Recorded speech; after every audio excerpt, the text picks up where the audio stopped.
If you want to be successful and you want to be happy, those are the two things that's common to most people. You're looking at a person who was neither one of those for a long period in my life, man. There's a lot of pain in my life. No more than nobody else. I just had a lot.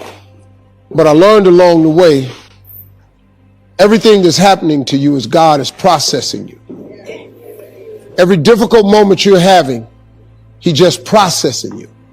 That's all He's doing.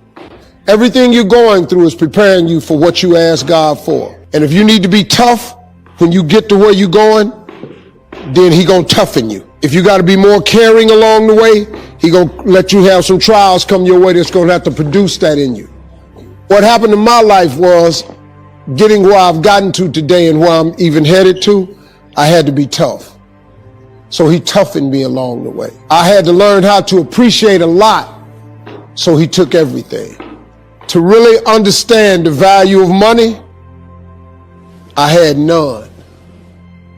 To just appreciate simple things, what I'm gonna eat today, where I'm gonna wash up at, where I'm gonna bathe. He sent me through a trial of being homeless for 3 years. I lived in a car for 3 years. All of that I was going through, that I was tripping with, that I did not appreciate or understand, I understand it now, because I'm on the other side of them troubles. And I understand what all them troubles was for.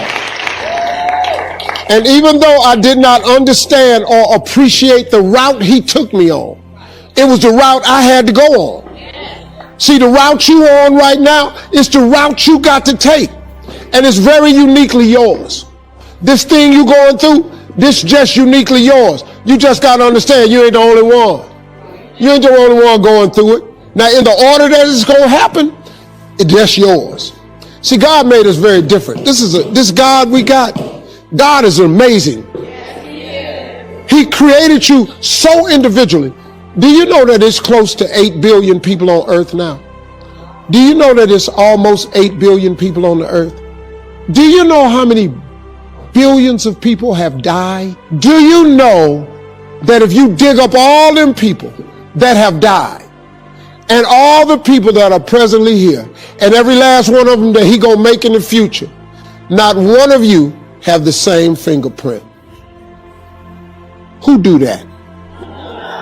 Who could possibly be so precise in His infinite wisdom that He created you so uniquely that ain't no two people got the same fingerprint? That's crazy, man.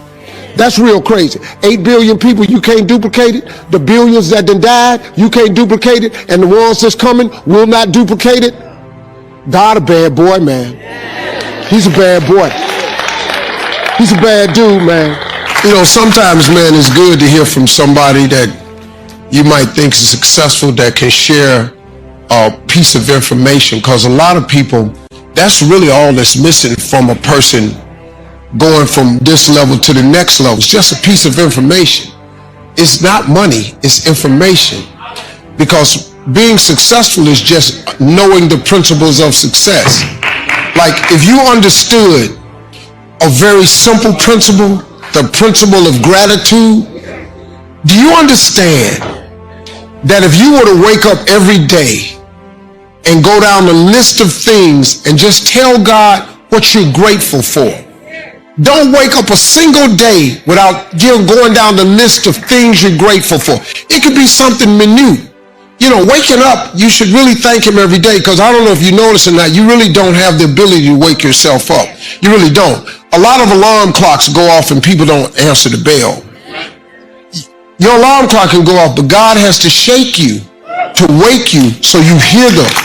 That's, you know, it's not the alarm clock.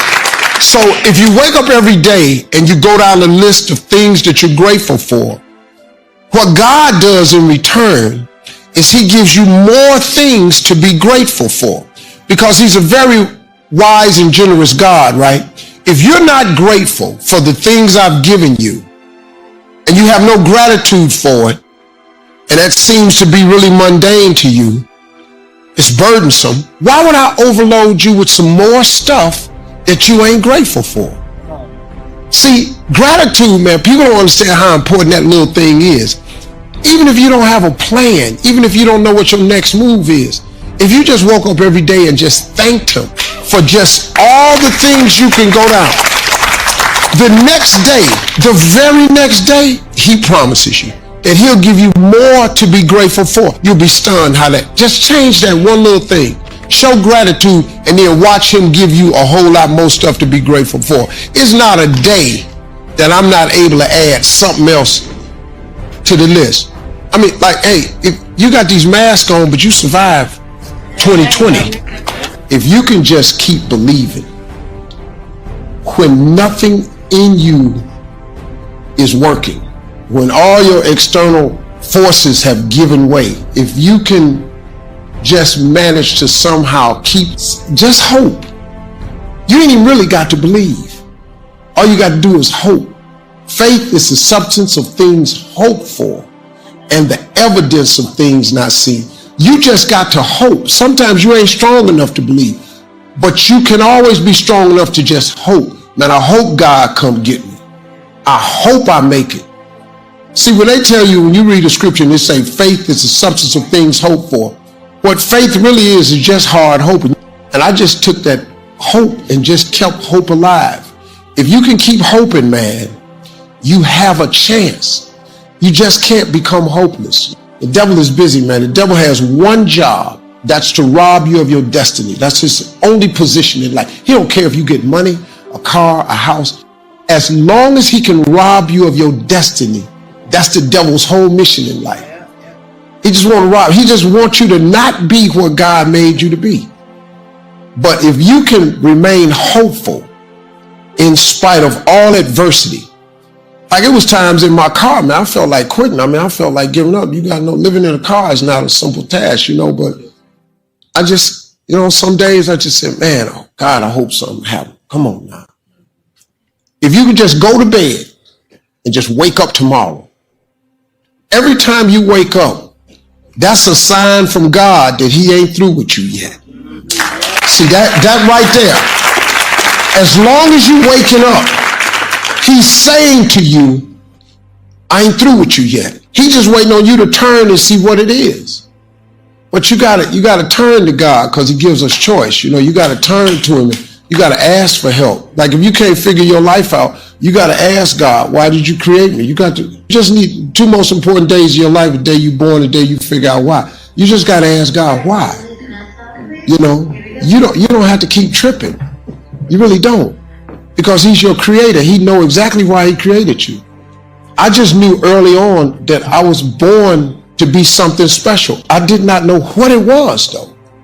I mean, man, I was just living my life. I had no idea, but I had a lot of people along the way. You different. You know, quit hanging with them. I had a teacher came to my house one day. It was a gay psychology teacher named Ray Davis. He came to the hood, and I went to an all-black elementary, all-black. I'm old, you know, before busing anything. So all my schools were all black, deep in the hood. He came to my house in the 11th grade at night. No white people came to my neighborhood at night. I live deep in it, right? It's serving double life sentences today. That's who I was running with. That guy came to my house and told my father, if he get away from them, he'll be something special. I ain't know it. I had no idea, but I sure thank God. And I just kept hoping, kept praying, hoping and praying, hoping and praying. Hope is an amazing thing, y'all.